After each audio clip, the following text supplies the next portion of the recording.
E esse negócio do Arthur Duval, eu acho que isso tem que gerar uma reflexão com mais profundidade, sabe? Eu obviamente, eu trabalho na internet há muito tempo, assim, e tenho vida pública há algum tempo, mas eu levei um tempo para entender o que era a vida pública. Não foi tão fácil entender que eu existo para pessoas que não me conhecem e que essa existência ela é de certa forma idealizada, quer dizer, a pessoa me vê de uma forma, ela acredita que eu sou aquilo e ela constrói uma imagem na cabeça dela e ela caminha anos e anos com essa imagem formulada a meu respeito e que de certa forma eu ajudei a alimentar pelas coisas que eu escrevi. Então, quando eu comecei a transitar na vida pública, eu percebi que as personas públicas elas são referências e ao mesmo tempo arquétipos do mal, arquétipos do bem e arquétipos do mal.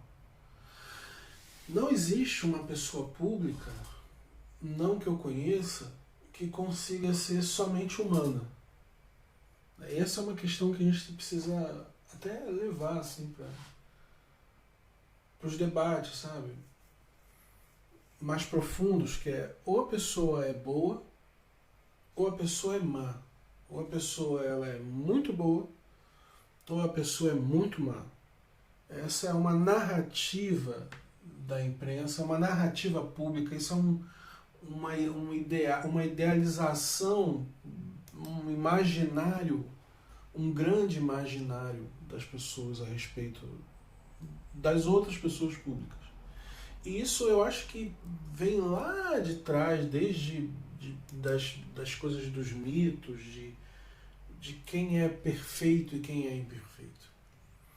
Quando acontece esse tipo de coisa, como que aconteceu com o Arthur Duval, eu observo o movimento das redes, porque há um tempo atrás, quando alguém cometia um erro público de racismo, por exemplo, eu ia lá e descia a lenha, né? Com o passar dos anos, eu comecei a entender que é possível que essa pessoa ela queira mudar. Então eu tive até que, eu não sei se a minha narrativa mudou, mas eu não tenho feito tanto quanto antes eu fazia o, o texto que pisava naquela reputação pública por conta de um erro. Mas ao mesmo tempo eu me pergunto se eu estou certo ou se eu estou aprofundando esse debate. O que eu quero dizer com isso é o Felipe dos Anjos, que é um teólogo da Igreja Batista no bairro da Água Branca, lá em São Paulo, ele fez uma reflexão esses dias.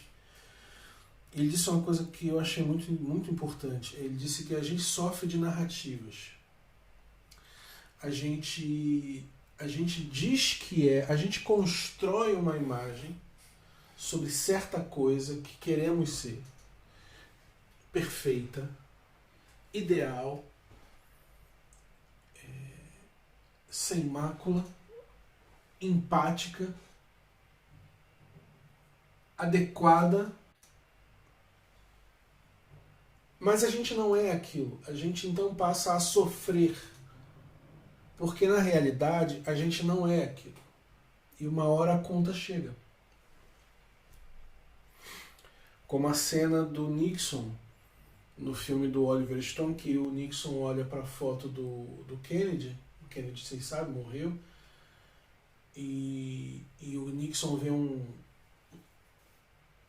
uma pessoa que trabalhava lá, não sei se um criado da Casa Branca, um garçom, alguma coisa, um faxineiro, não sei, ele olha para aquela pessoa, uma pessoa muito simples, que estava trabalhando ali, tá? A pessoa trabalha, ela não é presidente, ela não é nada, ela trabalha ali.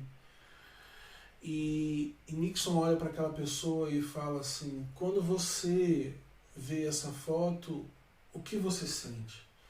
E aquela pessoa responde alguma coisa: eu sinto muita alegria, muita honra e tal. Porque Kennedy foi um presidente muito amado e foi assassinado na frente das câmeras. E Nixon, ninguém gostava dele, ele estava sofrendo um processo de impeachment. Então Nixon olha para aquela pessoa e diz assim: quando vocês olham para a foto do Kennedy, vocês olham para quem vocês gostariam de ser. E quando vocês olham para mim, vocês olham para quem vocês são.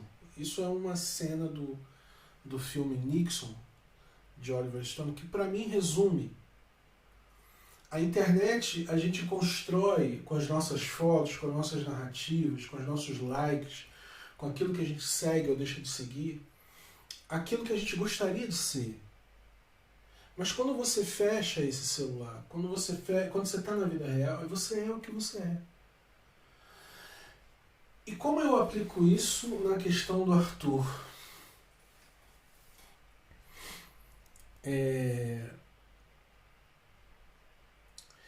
Quando eu vejo o Arthur passar por isso, independente das diferenças e divergências ideológicas que eu tenho com ele, e eu acho, vou só abrir um parênteses que eu acho que eu não deveria aqui nesse momento abrir, mas eu acho que os posicionamentos ideológicos e a forma como ele conduz a vida pública dele é desprezível, na minha leitura, é desprezível. Eu sou um sujeito desprezível, mas eu considero o Arthur ainda muito, muito mais desprezível, porque ele abraça sem nenhum pudor, ele chamou o Júlio Lancelotti, o padre Júlio Lancelotti, de um aproveitador, de um oportunista, sabe? Entre outras coisas que ele fez. Vindo de um grupo chamado MBL, em que você tem pessoas ali com declarações muito problemáticas. O próprio Kim, que não se opôs à questão do nazismo quando o monarca falou. O Renan também, que falou, brincando ou não, que ia estuprar uma pessoa se não entrasse num determinado bar. O próprio MBL é problemático. O MBL nasce no problema. O Holliday que foi eleito e é problemático. Ele defende o fim das cotas. É uma pessoa que mesmo dando entrevista para o Mano Brown, ele não entendeu o que o Mano Brown estava querendo construir ali. Então é um grupo problemático. Apesar disso tudo, eu não deveria ter falado isso para não aumentar a crise, mas quando eu vejo o Arthur falando o que ele falou sobre as mulheres lá na Ucrânia, em uma parte eu acho desprezível, sim, porque é a forma como ele conduz a vida dele. Por outro lado, eu fico me perguntando se eu tenho condição de dizer para mim mesmo, numa hora dessa, que eu sou melhor que ele. É esse o ponto, é essa a questão da profundidade que eu queria. Que você que está me vendo, e sobretudo você que é homem, reflita seriamente se o Arthur difere tanto de mim ou de você, quanto a gente quer fazer com que ele pareça diferente. Eu acho que ele não é tão diferente de mim, nem de você. Eu acho que se a gente fosse para a Ucrânia, talvez a gente falasse a mesma coisa, ou falasse pior. Ou se a gente já não falou, e por isso agora não fala. Entende isso? Não, isso agora eu não faço mais. Sim, mas em algum momento a gente fez. A forma como o Arthur fala, e se ele vai aprender algo disso ou não, eu não sei, mas a internet define que ele não deve mais existir, e pessoalmente, sinceramente, eu concordo muito com isso, mas se ele vai aprender algo com isso ou não, a gente tem que olhar, eu olho para mim e me pergunto quantas vezes eu tive que aprender coisas no processo. Porque eu sou tão, na essência, tão desprezível quanto ele.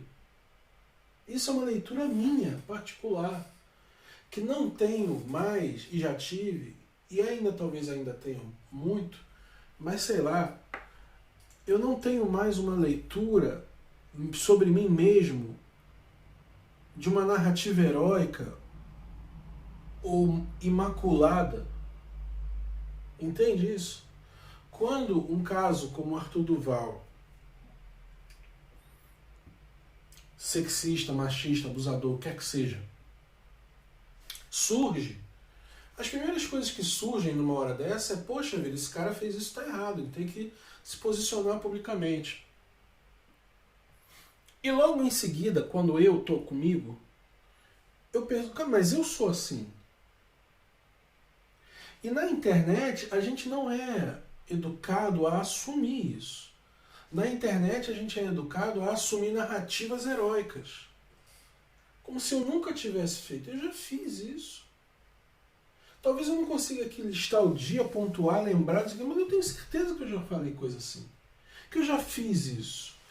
O padrão de normalidade aqui que a gente está falando é o padrão de normalidade da anormalidade.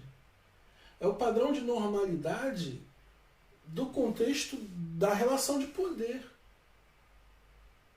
Quer dizer, é normal para um homem ser sexista se ele está numa cultura que o permite isso. Então, a gente é criado para ser sexista, a gente é criado para ser abusador, a gente é criado para exercer poder. Isso para nós é o normal. E isso é o que adoece. Porque quando você percebe algo outro dizendo, não, isso não é bom, aí você toda hora você tem que voltar para o que é de fato normal. Não é um novo normal, é para o normal fora da tua bolha. O normal sem as relações de poder, onde você tem que assinar teus BOs, onde você tem que voltar atrás. E eu acho que esse tipo de coisa, a internet não está pronta para isso, mas você tem que estar pronto para isso. Por mais que a sociedade diga que é normal ser machista, ser sexista, abusar, fazer merda, etc, etc, você tem que se questionar se você quer fazer parte dessa sociedade. Porque pro Arthur isso é normal. Ele vai dizer que não sei o quê. Mas porque alguém mostrou o áudio. Se ninguém tivesse mostrado o áudio... Mas e eu? E você? Quanta coisa a gente tem que se mostrasse, a gente também teria que voltar atrás. É essa reflexão que eu acho que... Eu estou falando aqui para muita gente, pública inclusive. Mas estou falando para mim, viu? Eu não me engano, eu não pego a pedra para jogar no Arthur Duval sem fazer uma leitura sobre quem eu sou nesse momento. E acho que é essa a reflexão que a gente deveria fazer. E eu espero que você também faça, porque a gente não é esse herói. Esse herói não existe. Apoie o nosso trabalho, apoia.se/coluna de terça e fique com a gente. Meu nome é Anderson França. Valeu, obrigado.